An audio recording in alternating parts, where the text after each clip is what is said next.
Hello everyone, welcome to all in GDC nursing. जैसा कि students आप लोग प्रीवियस 5 क्लासेस में क्लास 100 चैलेंज के अकॉर्डिंग नॉर्सेट 8 एग्जामिनेशंस की प्रिपरेशंस कर रहे हैं और उसके प्रीवियस ईयर और साथ ही साथ में इंपॉर्टेंट क्वेश्चन को आप सॉल्व कर रहे हैं। उसी सीरीज में आज वंस अगेन हम लोग एनाटॉमी एंड फिजियोलॉजी सब्जेक्ट का एक इंपॉर्टेंट टॉपिक जिसका नाम है नर्वस सिस्टम, उन नर्वस सिस्टम के 25 क्वेश्चन को क्या करने वाले हैं, सॉल्व करने वाले हैं।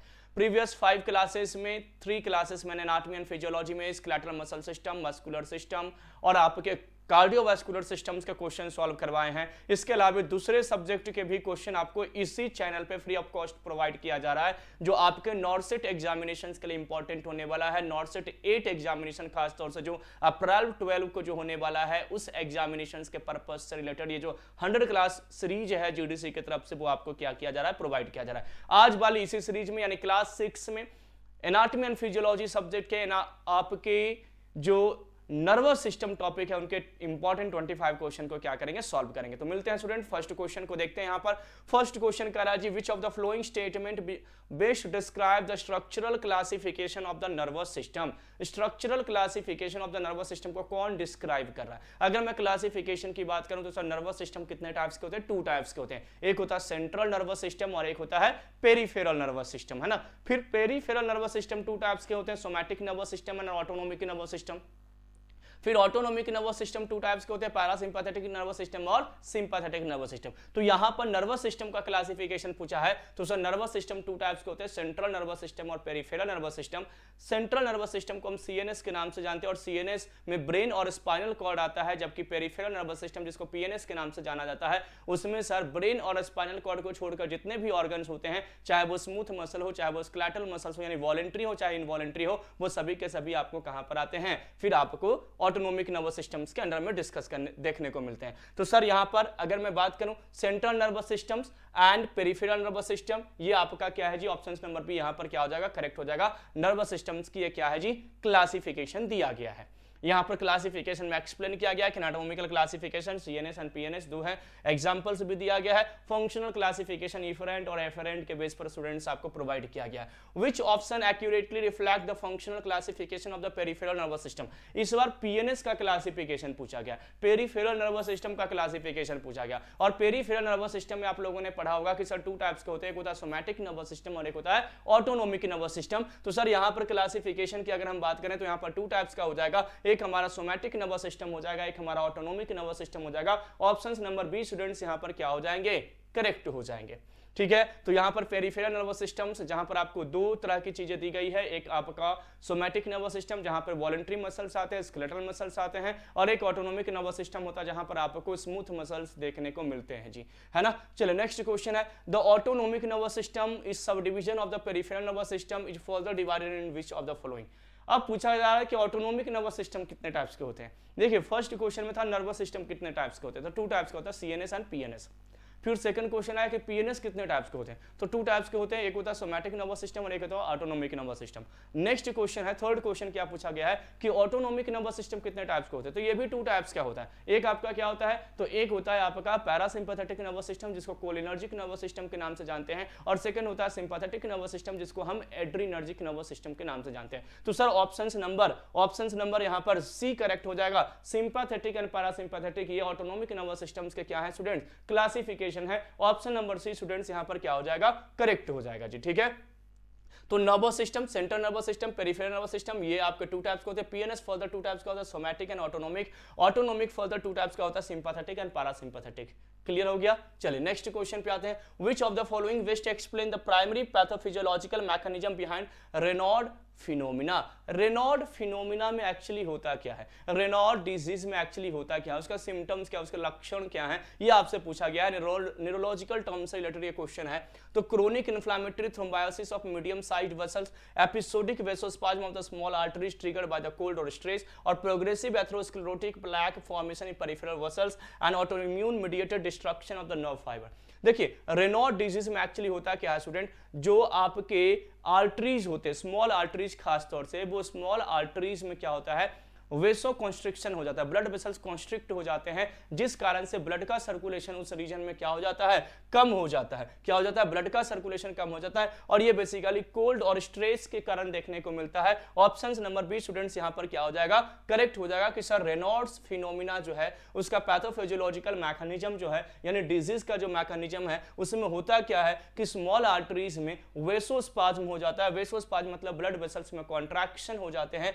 किस कारण से, कोल्ड और स्ट्रेस के कारण से, उसी को हम रेनॉल्ड डिजीज के नाम से क्या कहते हैं स्टूडेंट, जानते हैं। तो यहां पर सिंपली बताया गया है कि Raynaud phenomena is characterised by the transient reversible vasospasm of the small artery usually in the digits that is precipitated by the cold exposure और इमोशनल स्ट्रेस। इमोशनल स्ट्रेस या कोल्ड एक्सपोजर में basically देखने को मिलते हैं, आपके digits में होते हैं, यानी आपके जो फिंगर्स होते हैं उन फिंगर्स में खासतौर से रेनॉल्ड सिम्टम्स आपको देखने को मिलते हैं जी।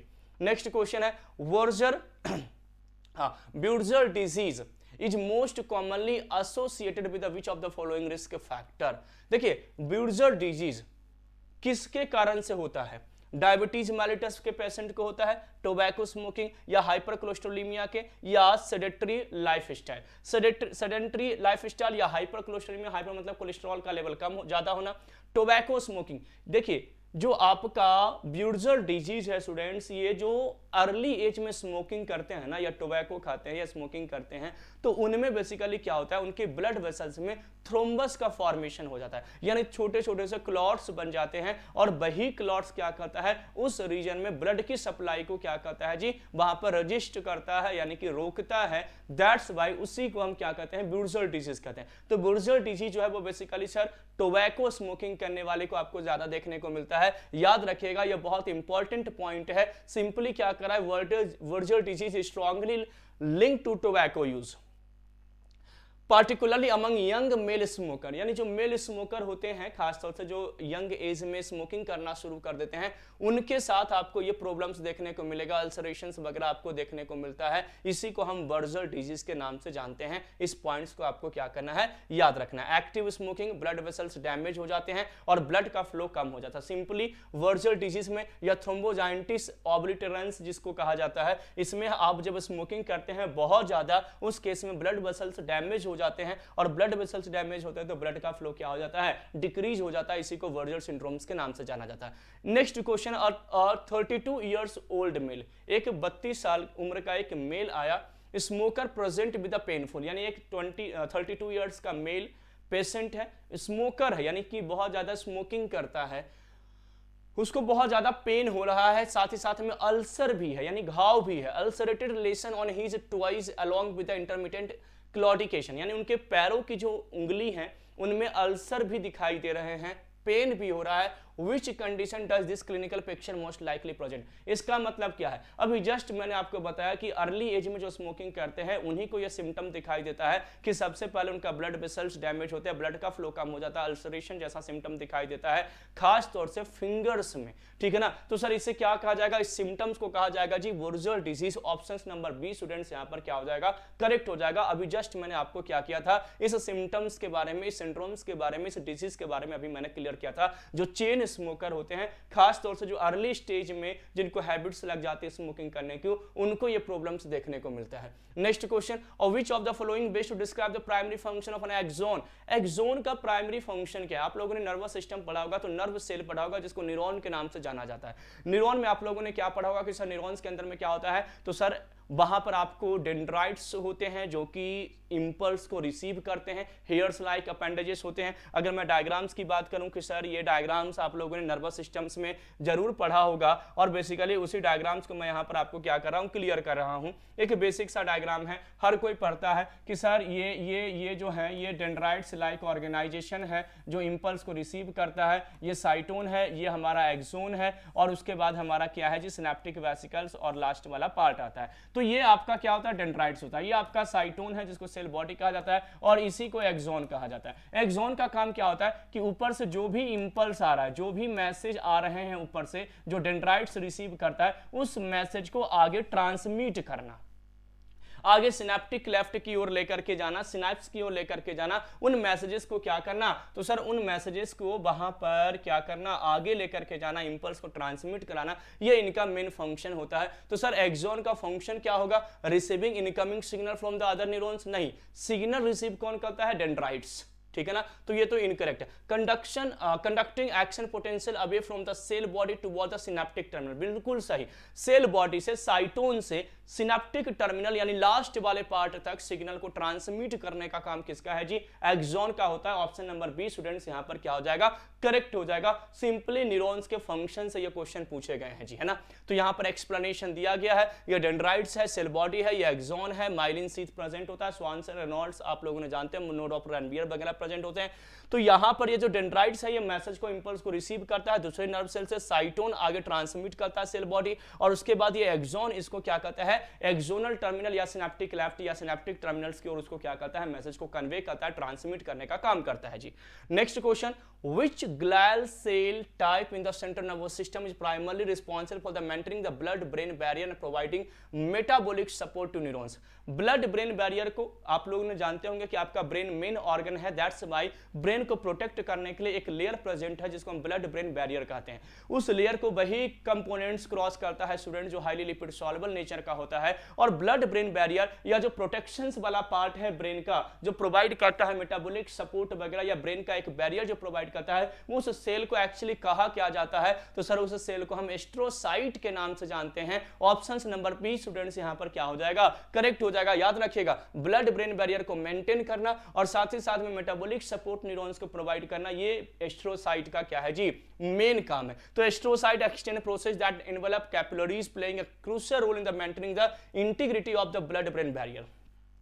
ब्लड ब्रेन बैरियर की इंटीग्रिटी को ये क्या करता है, मेंटेन करता है। They also regulate the extracellular environment and provide metabolic support to neurons ensuring proper यहां पर फंक्शन, पर्सनल जो फंक्शन है उसको ये क्या करता है, मेंटेन करता है, एस्ट्रोसाइट को याद रखिएगा, ठीक है। Next question, which neurotransmitter is the primary inhibitory chemical messenger in the central nervous system।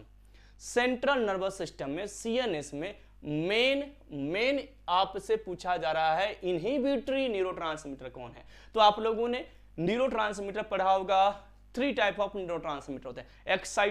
Excitatory आपका क्या है जी, ग्लूटामेट और एस्पार्टेट, ये दोनों एक्साइटेटरी है। इनहिबिटरी कौन सा है, तो सर गाबा है सीएनएस में, ग्लाइसिन है आप याद रखिएगा आपके स्पाइनल कॉर्ड में, और डोपामिन भी इनहिबिटरी एक्शन के लिए जाना जाता है। बाकी जो रेस्ट ऑफ न्यूरोट्रांसमीटर होते हैं लाइक एसिटाइलकोलिन, नॉर एड्रीनलिन को नॉर एपिनेफ्रिन के नाम से जाना जाता है, एड्रीनलिन को हम एपिनेफ्रिन के नाम से जानते हैं।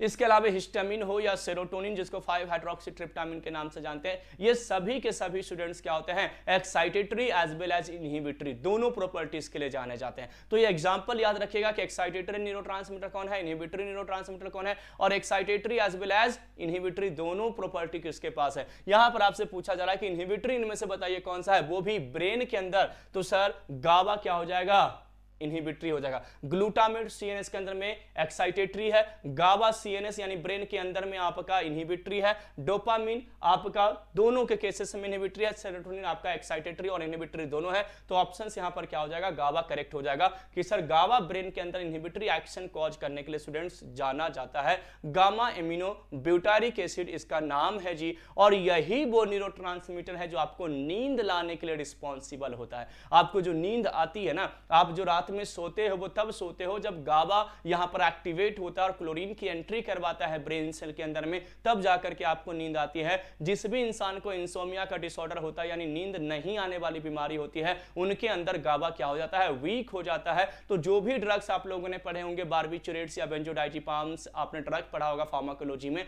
वो ड्रग्स इसी गाबा रिसेप्टर को क्या करते हैं, प्रमोट करते हैं, ताकि वहां पर क्या आ जाए, क्लोरीन की एंट्री हो, सामने वाले इंसान को नींद आ जाए। Next question, which neurotransmitter is most closely associated with mood regulation and is often targeted by the antidepressant medication। Mood को रेगुलेट कौन करता है, which one is the happiness hormone। Simply यहां पर क्वेश्चन है कि हैप्पीनेस हार्मोन इनमें से आपका कौन सा है। देखिए दो तरह के हार्मोन होते हैं, एक होता है वैसे जो प्लीजर फील करवाए, बहुत अच्छा महसूस करवाए, लव हार्मोन के नाम से भी जाना जाता है, तो वो होता है डोपामिन। यानी जब आप सेक्सुअल एक्टिविटीज में पार्टिसिपेट करते हैं, किसी से बात करते हैं, किसी से मिलते हैं और उस उस समय जो आपको प्लीजेंट फील होता है, प्लीजर फील होता है, जैसे सेक्सुअल डिजायर जो है वो प्लीजेंट फील करवाता है, तो वो बेसिकली डोपामिन रिलीज होने के कारण होता है। और मूड को रेगुलेट करना, यानी मैं खुश रहूं तो वो मूड को रेगुलेट करने वाला जो हार्मोन्स होता है स्टूडेंट्स, उसको हम क्या कहते हैं, सेरोटोनिन कहते हैं। जो डिप्रेशन के पेशेंट होते हैं उनमें सेरोटोनिन का कमी हो जाता है, इसलिए तो सेलेक्टिव सेरोटोनिन रिअपटेक इनहिबिटर या नॉन एड्रेनालिन सेरोटोनिन रिअपटेक इनहिबिटर, ये सब हम लोग ड्रग पढ़ते हैं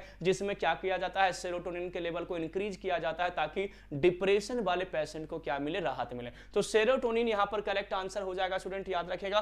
5HT के नाम से भी जाना जाता है, ये आपके मूड को रेगुलेट करने के लिए जाना जाता है और डिप्रेशन के केस में पेशेंट को दिया जाता है ताकि उनका मूड क्या हो जाए, ठीक हो जाए, डिप्रेशन से वो बाहर आ जाए। क्लियर?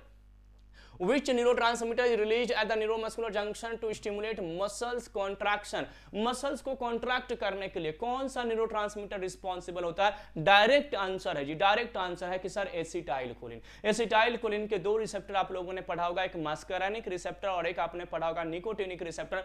मस्करेनिक में भी 5 रिसेप्टर पढ़े होंगे, M1, M2, M3, M4, M5, और निकोटिनिक में आप लोगों ने NM रिसेप्टर और NN रिसेप्टर पढ़ा होगा।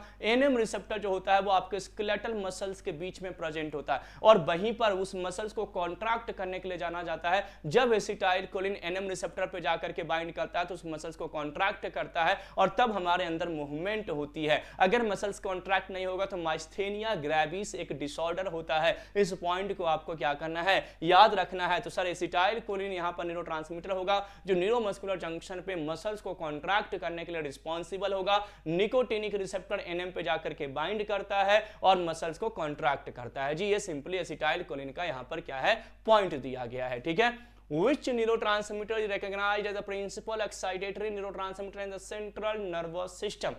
CNS में एक्साइटेटरी प्रॉपर्टीज किसके पास है? एक्साइटेटरी न्यूरोट्रांसमीटर के रूप में किसको यूज किया जाता है? अभी जस्ट मैंने आपको क्लियर किया था, अभी जस्ट मैंने आपको बताया था कि सर एक्साइटेटरी न्यूरोट्रांसमीटर के रूप में अगर मैं CNS की बात करूं तो ग्लूटामेट और एस्पार्टेट होते हैं, दो न्यूरोट्रांसमीटर होते हैं। इनहिबिटरी की अगर मैं बात करूं तो ब्रेन में गाबा और स्पाइनल कॉर्ड में ग्लाइसिन होते हैं। दोनों प्रॉपर्टी एसिटाइलकोलिन के पास होता है, नॉर एड्रेनालिन के पास होता है, एड्रेनालिन के पास होता है। ये मैंने आपको क्लियर किया। यहां पर एक्साइटेटरी पूछा गया था CNS में, तो या तो ग्लूटामेट होगा या तो एस्पार्टेट होगा। यहां पर एस्पार्टेट नहीं दिया गया है, ग्लूटामेट दिया गया एग्जांपल, तो करेक्ट आंसर आपका क्या हो जाएगा, ग्लूटामेट हो जाएगा। ऑप्शन नंबर बी स्टूडेंट्स यहां पर क्या हो जाएगा, करेक्ट हो जाएगा। याद रखेगा ग्लूटामेट बेसिकली आपका प्राइमरी एक्साइटेटरी न्यूरोट्रांसमीटर है, involve in the synaptic transmission, learning and memory by increasing the likelihood of the neural firing. ये बेसिकली लर्निंग, मेमोरी वगैरह के लिए रिस्पॉन्सिबल होते हैं, स्टिमुलेटरी एक्शन के लिए रिस्पॉन्सिबल होते हैं। अपने receptor NMDA, N methyl D aspartate receptor पे बाइंड करके ये क्या करते हैं, अपना एक्शन प्रोड्यूस करते हैं। Next question, which neurotransmitter is significantly involved in the brain reward pathway and is often linked to addiction? Addiction के लिए जैसे मान के चलिए आप स्मोकिंग करते हैं, आप अल्कोहल लेते हैं, आप सेक्सुअल डिजायर अप्रोच करते हैं किसी के साथ, वो एडिक्टेड हो जाते हैं। आप उस पर्सन के क्या होते हैं, एडिक्टेड हो जाते हैं। जो एडिक्शन वाली प्रॉपर्टीज है ना वो ब्रेन में डोपामिन के कारण होता है। कौन सा न्यूरोट्रांसमीटर? आप किसी की लत लगती है ना किसी भी पर्पस के लिए, तो वो बेसिकली डोपामिन के कारण होता है। तो यहां पर करेक्ट आंसर क्या हो जाएगा, डोपामिन। डोपामिन हमेशा याद रखेगा एडिक्शंस के लिए होते हैं, यानी जो भी प्लीजेंट फील कराता है, प्लीजर फील करवाता है, चाहे वो इंसान हो, चाहे वो नशा हो, चाहे वो कोई एक्टिविटीज ही हो, तो वो सर बेसिकली डोपामिन को आपको रिलीज करवाता है और वो डोपामिन आपको प्लीजेंट प्लीजर फील करवाता है जिसका आप एडिक्टेड हो जाते हो, आपको लत लग जाती है। ऑप्शन नंबर बी स्टूडेंट्स यहां पर क्या हो जाएगा, करेक्ट हो जाएगा। ये प्लीजर को इन्फ्लुएंस करता है, मोटिवेशन लाता है, रिइंफोर्समेंट करता है, इन सब चीजों को ये बेसिकली क्या करता है जी, कॉज करता है जी। Next question, which structure is primarily responsible for the production of cerebrospinal fluid? CSF को प्रोड्यूस करने के लिए कौन जाना जाता है? एपिंडिमाइल सेल, कोरियोइड प्लेक्सिस, एराचिनोइड ग्रैनुलेशंस या पिया मैटर? तो सर कोरियोइड प्लेक्सिस, याद रखिएगा। डायरेक्ट क्वेश्चन है। अगर हम CSF की बात करें, सेरेब्रोस्पाइनल फ्लूइड की बात करें, जो कि एक प्रोटेक्टिव लेयर डेवलप करता है हमारे ब्रेन के लिए, वो बेसिकली सर कोरियोइड प्लेक्सिस क्या करते हैं, उसको प्रोड्यूस करते हैं। ऑप्शन नंबर बी स्टूडेंट्स याद रखिएगा। सिंपली आपको ये फंक्शन में याद रखना होता है, the choroid plexus located within the brain, brain के वेंट्रिकल्स वाले पार्ट में लोकेटेड होते हैं, and in the primary site for the CSF production. ये सेरेब्रोस्पाइनल फ्लूइड का प्राइमरी साइट है प्रोडक्शन के लिए। It consist consist of specialised ependymal cell that secrete CSF which then circulate through the ventricular system and subarachnoid space। इन सब की चीजों के लिए क्या होते हैं, रिस्पॉन्सिबल होते हैं। नेक्स्ट क्वेश्चन है विच of the following is the key function of cerebrospinal fluid. अब CSF को जो प्रोड्यूस किया गया था अभी, जो आपके कोरोइड प्लेक्सस प्रोड्यूस कर रहे थे वेंट्रिकल रीजन्स ऑफ ब्रेन में जो प्रेजेंट है, अब CSF का फंक्शन क्या है सर, CSF किस काम के लिए जाना जाता है ब्रेन में, उसका मेजर रोल क्या है, मेजर फंक्शन क्या है, ये क्वेश्चन पूछा गया है। It is facilitating electrical impulse transmission between the neurons, acting as a shock absorber to protect the brain and spinal cord, transporting hormone directly between the brain and peripheral tissue and providing a high protein medium for the nutrient distribution। Simply अगर देखा जाए तो sir CSF जो होता है cerebrospinal fluid जो होता है student, brain and spinal cord को प्रोटेक्ट करता है और शॉक को अब्सॉर्ब करता है। जैसे मैंने यहां पर ऐसे अप्लाई किया तो उसको अब्सॉर्ब करने का काम, यानी ताकि ब्रेन को इंपैक्ट ना हो, ब्रेन को प्रभावित ना हो, तो उसके लिए CSF क्या होता है, रिस्पॉन्सिबल होते हैं। ऑप्शन नंबर बी स्टूडेंट्स यहां पर क्या हो जाएगा, करेक्ट हो जाएगा। मैंने पहले ही आपको क्लियर किया था कि CSF प्रोटेक्ट करता है आपके ब्रेन को, ठीक है। तो सिंपली यहां पर एक्सप्लेनेशन दिया गया है कि sir CSF act as a cushion और shock absorber protecting the brain and spinal cord from the mechanically injury. Mechanical injury से आपको क्या करता है जी, प्रोटेक्ट करता है। Also help remove metabolic waste, metabolic waste को ये क्या करता है जी, रिमूव करता है। ये सब पॉइंट आपको इनसे क्या करना है, याद रखना है। Next question, Which of the following brain structure is primarily responsible for balance and coordination? Balance and coordination, मैं स्ट्रेट खड़ा हूं, आप साइकिल चलाने के लिए सीख रहे हैं, आप स्विमिंग करने के लिए सीख रहे हैं। छोटे बच्चा जो होता है, जो वो खड़ा होने के लिए सीखता है, वो चलने के लिए सीखता है, रन करने के लिए सीखता है, मैं बेंड हो रहा हूं, ये जो बैलेंसिंग है वो किसके थ्रू होता है, तो सर सेरिबेलम के थ्रू होता है। आप लोगों ने ब्रेन का फंक्शन सिंपली याद कर लो कि ब्रेन 3 पार्ट होते हैं ब्रेन में, फोर ब्रेन, मिड ब्रेन और हाइंड ब्रेन। फोर ब्रेन का बेसिकली क्या है सर, तो फोर ब्रेन में क्या प्रेजेंट होता है, सेरिब्रम प्रेजेंट होता है। सेरिब्रम में 4 लोब होते हैं, फ्रंटल, पैराइटल, टेम्पोरल और ऑसिपिटल। फ्रंटल जो है वो लर्निंग, एप्टीट्यूड, मेमोरी के लिए रिस्पॉन्सिबल होता है। टेम्पोरल ऑडिटरी यानी सुनाई देने के लिए रिस्पॉन्सिबल होता है। पैराइटल बेसिकली टच सेंसेशन या मेमोरी वगैरह के लिए ये भी रिस्पॉन्सिबल होता है। और आपका जो ऑसिपिटल है वो बेसिकली विजुअलिटी के लिए होता है। इसके अलावा ब्रेन के 4 ब्रेन में आपका क्या प्रेजेंट होता है, ऑलिफैक्टरी लोब। ऑलिफैक्टरी लोब स्मेल सेंसेशन या ऑलिफैक्टर रिसेप्टर नोज में प्रेजेंट होते हैं, स्मेल सेंसेशन के लिए रिस्पॉन्सिबल होते हैं। थैलेमस और हाइपोथैलेमस बेसिकली बॉडी के टेम्परेचर को रेगुलेट करने के लिए, और सर्काडियन यानी बायोलॉजिकल क्लॉक को मेंटेन करने के लिए कि भूख कब लगेगी, प्यास कब लगेगी, उसके लिए क्या होता है, रिस्पॉन्सिबल होता है। जब हम मिड ब्रेन की बात करते हैं तो ये मिड वाला पार्ट है जहां पर फोर ब्रेन और हाइंड ब्रेन दोनों प्रेजेंट होते हैं, तो बेसिकली उनका बहुत ज्यादा इंपॉर्टेंट नहीं। लेकिन हाइंड ब्रेन में फर्दर क्या आता है, सेरिबेलम, पोन्स और मेडुला ऑब्लंगेटा। हाइंड ब्रेन का 3 पार्ट इंपॉर्टेंट है। सेरिबेलम, बेलम मतलब बॉडी का बैलेंस करना, बॉडी बैलेंसिंग के लिए सेरिबेलम प्रेजेंट होता है जो हाइंड ब्रेन का पार्ट है जी। पोन्स बेसिकली आपके रेस्पिरेशन कंट्रोल के लिए रिस्पॉन्सिबल होते हैं, और मेडुला ऑब्लंगेटा आपका ब्लड प्रेशर को कंट्रोल करता है, रेस्पिरेशन को कंट्रोल करता है, स्नीजिंग, वॉमिटिंग और कफिंग के लिए रिस्पॉन्सिबल होता है। मैंने इन शॉर्ट में आपको ब्रेन का पूरा फंक्शन आपको क्लियर कर दिया। तो सर यहां पर पूछा गया है कि बताइए बैलेंस के लिए कौन रिस्पॉन्सिबल होगा, तो सेरिबेलम होगा। ऑप्शन नंबर बी स्टूडेंट्स यहां पर याद रखेगा, सेरिबेलम का यह फंक्शन है कि बॉडी बैलेंसिंग के लिए क्या होता है, रिस्पॉन्सिबल होता है। Next question, Which structure is known as a relay station for the sensory information destined for the cerebral cortex? Relay station यानी पूरी बॉडी से जब मैसेज जा रही है, इंपल्स जा रहा है, तो कहीं पर वो रिले हो रहा है, वो इंपल्स, वो रिले स्टेशन कौन सा है, हाइपोथैलेमस, थैलेमस, मेडुला ऑब्लंगेटा या तो पोन्स। तो सर रिले स्टेशन बेसिकली किसको कहा जाता है, थैलेमस को कहा जाता है, याद रखेगा। यहां पर पूरे इंपल्स को यहां पर क्या किया जाता है, रिसीव किया जाता है, डिकोड किया जाता है। The thalamus function as the primary relay centre processing and transmitting sensory signal from the various part of the body is except the smell sensation। Smell sensation को छोड़ करके सारे जो भी इंपल्स आते हैं वो थैलेमस में ही जाकर के क्या होते हैं, वहां पर रिसीव किए जाते हैं, ठीक है ना। तो ये यहां पर पॉइंट आपको थैलेमस से रिलेटेड आपको याद रखना है। नेक्स्ट क्वेश्चन है, which part of the brain is most closely associated with the memory formation, special navigation. Memory formation कौन कर रहा था, अभी जस्ट मैंने क्लियर किया था, एमाइगडेला, हिप्पोकैम्पस, बेसल गैंग्लिया या कॉर्पस कोलोसम। तो सर जो आपका एमाइगडेला होते हैं, सॉरी हिप्पोकैम्पस जो होते हैं स्टूडेंट, ये आपका स्पेशल नेविगेशन और मेमोरी फॉर्मेशन के लिए रिस्पॉन्सिबल होता है। ब्रेन का हिप्पोकैम्प वाला जो पार्ट है सर, ये हिपोकैम्पस जो होते हैं एसेंशियल होते हैं आपके न्यू मेमोरीज के लिए, नए मेमोरीज के लिए, and play a key role in the spatial orientation and navigation. Spatial orientation कुछ नई चीजों के लिए, नवाचार के लिए बेसिकली हिपोकैम्पस क्या होते हैं, रिस्पॉन्सिबल होते हैं। नेक्स्ट क्वेश्चन है जी, the frontal lobe is primarily responsible for which of the following function. Frontal lobe का काम है, अभी जस्ट मैंने आपको क्लियर किया था कि फ्रंटल लोब का फंक्शन क्या है सर। तो सर क्या प्रोसेसिंग ऑडिटरी इंफॉर्मेशन, नहीं, ऑडिटरी इंफॉर्मेशन के लिए आपका टेम्पोरल लोब रिस्पॉन्सिबल होता है। तो ऑप्शन ए तो सर इनकरेक्ट है। Visual processing and recognition, visual processing के लिए ऑडिट आपका ऑसिपिटल लोब होता है, पीछे में जो प्रेजेंट है ऑसिपिटल का काम है जी। Motor function, problem solving and decision making, obvious, reasoning, aptitude, problem solving, question arising, writing, learning, ये सारा अप्रोच जो होता है वो फ्रंटल लोब का होता है। तो सर ऑप्शन नंबर सी यहां पर क्या हो जाएगा, करेक्ट हो जाएगा कि सर फ्रंटल लोब का काम क्या है। तो sir motor function, problem solving, decision making, reasoning, aptitude, learning, writing, ये सब आपका फ्रंटल लोब का होता है। ऑप्शन सी होगा। यहां पर बी दिया गया है, कोई बात नहीं है, इनकरेक्ट है, यहां पर बाय मिस्टेक से बी दिया गया है। करेक्ट आंसर आपका सी होगा, याद रखेगा, करेक्ट आंसर आपका सी होगा। मैं फिर से रिपीट कर रहा हूं, करेक्ट आंसर सी होगा। यहां पर देखिए एक्सप्लेनेशन में आपको मेंशन किया गया है, the frontal lobe is involve in the voluntary motor function, higher level cognitive skills such as planning, problem solving, decision making and controlling behaviour, ये सब आपके फ्रंटल लोब का काम है। दैट्स व्हाई मैंने आपको बताना कि ऑप्शन सी यहां पर करेक्ट होगा, बी करेक्ट नहीं होगा। बाय मिस्टेक से बी दे दिया गया है, सी यहां पर क्या हो जाएगा जी, करेक्ट आंसर होगा। ठीक है। Which structure of the limbic system is most closely associated with the memory formation and spatial navigation? अभी जस्ट मैंने क्लियर किया, मेमोरी फॉर्मेशन और नेविगेशन के लिए हिपोकैम्पस रिलीज आपका कम रिस्पॉन्सिबल होगा। ऑप्शन नंबर बी स्टूडेंट्स यहाँ पर क्या हो जाएंगे, करेक्ट हो जाएंगे। क्वेश्चन ये क्या हो गया, रिपीट हो गया है। Next question, which structure within the limbic system is primarily responsible for processing emotion such as fear and aggression?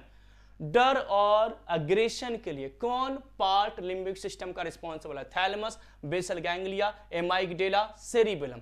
Fear and aggression, डर के लिए, गुस्सा के लिए बेसिकली एमाइगडेला, ठीक है ना। एमाइगडेला यहां पर आपका क्या है जी, तो फियर एंड एग्रेशंस के लिए क्या होते हैं, रिस्पॉन्सिबल होते हैं। The amygdala is critical for the emotional processing, particularly in the recognition and response to fear. It play a significant role in the forming emotional memories and triggering appropriate behavioural responses. आप किसी चीज को लेकर के डर जाते हैं, डर बैठ जाता है, वो बेसिकली एमाइगडेला का है। वो किसका है, एमाइगडेला। किसी के प्रति गुस्सा आता है, एग्रेशन आता है, that is the amygdala. Amygdala का ये क्या है जी, आपका फंक्शन है। Next question, which component of the limbic system is involve in the regulating autonomic function such as appetite, body temperature and circadian rhythm. Appetite मतलब भूख लगना, बॉडी टेम्परेचर यानी 37 डिग्री मेंटेन करना, साथ ही साथ में सर सर्काडियन रिदम यानी biological clock, नींद कब आएगी, भूख कब लगेगी, प्यास कब लगेगी, नींद कब खुलेगी, कब एसिया रिलीज होगा, इन सारी चीजों को मेंटेन कौन करता है? तो सर आपके hypothalamus.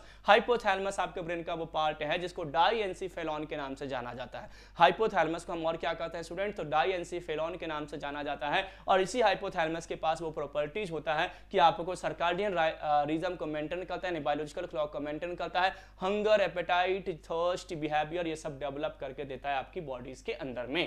Next question, which region of the spinal cord contain the cell bodies of somatic motor neuron responsible for the voluntary muscles movement? somatic nervous system basically voluntary muscles movement के लिए responsible होता है। is that clear? ये तो confirm है। अब पूछा जा रहा है कि स्पाइनल कॉर्ड के किस पार्ट में ये एक्टिविटीज यहां पर क्या होती है, रेगुलेट होती है?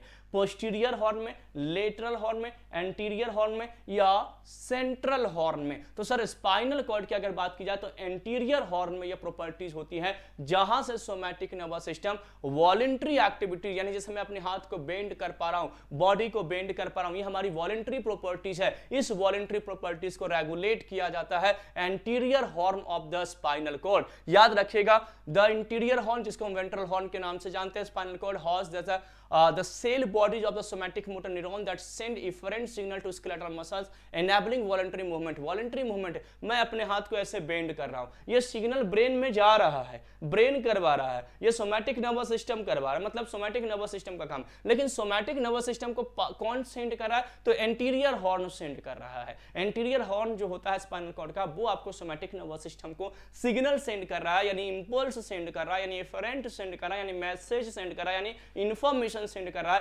ताकि आपकी बॉडी में, आपके मसल्स में वॉलंटरी मूवमेंट किया जाए, आपके स्केलेटल मसल्स के अंदर में। Which statement accurately describes spinal reflexes? Spinal reflex का मतलब क्या हुआ? जैसे मान के चलो आपने कोई हॉट ऑब्जेक्ट के ऊपर हाथ रख दिया, जैसे मान के चलो गर्म पानी है, आपने हाथ रख दिया उस पैन के ऊपर, तो हाथ पीछे हट जाती है, इसी को रिफ्लेक्स एक्शन कहा जाता है। ये हाथ पीछे कैसे हट गई? या गुलाब का फूल है, आप गुलाब का फूल पकड़ने गए, कांटा चुभ गया तो हाथ पीछे हट गई। तो ये जो रिफ्लेक्स एक्शन है, ये किसके कारण होता है? स्पाइनल कॉर्ड के थ्रू होता है। इसमें ब्रेन का रोल नहीं होता, ब्रेन तक मैसेज जाता ही नहीं, ब्रेन के पहले ही स्पाइनल कॉर्ड क्या करता है? आपको रिफ्लेक्स एक्शन कॉज करता है। तो which statement accurately describe spinal reflex? They require direct input from the cerebral cortex of the initiation. They are integrated exclusively in the brain stem. They are processed within the spinal cord, enabling rapid response without direct brain involvement. Because basically यहां पर क्या होगा? बगैर brain के involvement के direct spinal cord क्या करता है? आपके हाथ को पीछे कर देता है। इसमें ब्रेन रिस्पॉन्सिबल नहीं होता। मैं किसी हॉट ऑब्जेक्ट पे, हॉट पैन पे अपना हाथ रखूंगा, हाथ हमारा पीछे हट जाएगा, ये ब्रेन नहीं किया, ये स्पाइनल कॉर्ड ने किया, और उसी को स्पाइनल रिफ्लेक्स या तो रिफ्लेक्स आर्क के नाम से इस कंसेप्ट को जाना जाता है। ऑप्शन नंबर सी स्टूडेंट यहां पर क्या हो जाएगा? करेक्ट हो जाएगा। याद रखिएगा, रिफ्लेक्स आर्क में, रिफ्लेक्स एक्शन में, स्पाइनल रिफ्लेक्स में ब्रेन का डायरेक्ट इन्वॉल्वमेंट नहीं होता है। इस पॉइंट को आपको स्टूडेंट्स बहुत अच्छे से याद रखना है, ठीक है ना। तो यहां पर एक्सप्लेनेशन दिया गया है कि spinal reflexes are rapid automatic response to stimuli that are integrated at the level of the spinal cord. This allow for the quick reaction such as the withdrawal reflex without waiting for the processing by the brain. Brain के process के बगैर ही ये क्या होती है? Process शुरू हो जाती है। Next question and the last question. Which cranial nerve is primarily responsible for the innervating the muscles of the facial expression? Facial nerve दिया गया है, डायरेक्ट आंसर। फेशियल नर्व ही फेशियल एक्सप्रेशन के लिए रिस्पॉन्सिबल होता है। आपके फेस में जो एक्सप्रेशन आते हैं वो आपके फेशियल नर्व के थ्रू होते हैं। तो यहाँ पर ट्राइजेमिनल नर्व, जो कि बेसिकली सेंसरी नर्व है, जो प्रोवाइड करता है sensation to the face and motor function to the muscle of the mastication of the facial expression. Facial nerve, this nerve the innervate the muscles responsible for the facial expression and also carry taste fibre from the anterior two third of the. तो यहाँ पर दिया गया है ग्लासोफैरिंजियल nerve का function क्या है, vagus nerve का फंक्शन क्या है। ये टोटल 25 क्वेश्चन स्टूडेंट्स जो आपका नर्वस सिस्टम से रिलेटेड था वो आपका क्या हुआ? कंप्लीट हुआ। तो क्लास 6 में जैसा कि मैंने आपको बताया कि हमारी जीडीसी की जो एक्सपर्टीज टीम है, अलग अलग सब्जेक्ट को लेकर के क्लास 100 चैलेंजेस लेकर के आया है आपके लिए, जो कि आपके नॉर्सेट 8 एग्जामिनेशंस के लिए बहुत इंपॉर्टेंट है। और उन नॉर्सेट एग्जामिनेशंस में आपको यहाँ से क्वेश्चन